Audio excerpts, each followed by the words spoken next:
All right, transducer connection. So I've turned the unit upside down, and then of course you can see the transducer connector is going to fit right in here with the end coming out the gap here. So it sits in there like that. But you have to first align it. So you turn this counterclockwise so that it sits there. The aligning bar, if you will, locking bar, is going to be in this orientation. And then you just, once it sits down in there completely flush, you just turn this to about there, and then you push it down and it locks into place. Okay, now the transducer is locked in, it can't go anywhere. To release it, you turn it up counterclockwise and just lift it out.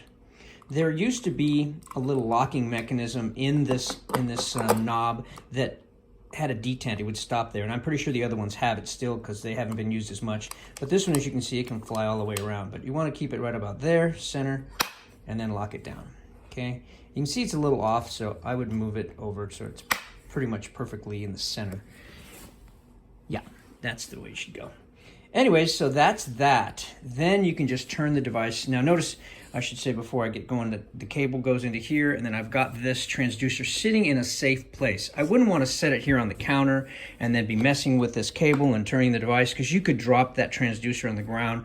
So you always want to make sure you know where that end is and that it's in a safe place, that it can't be pulled off and onto the ground or onto a hard surface. So now that that's there, I'm just going to give myself a little slack. I'm going to turn the machine over, and I'd normally use two hands, obviously. So I'm going to turn the machine over. Now we're ready to plug the power in and go from there.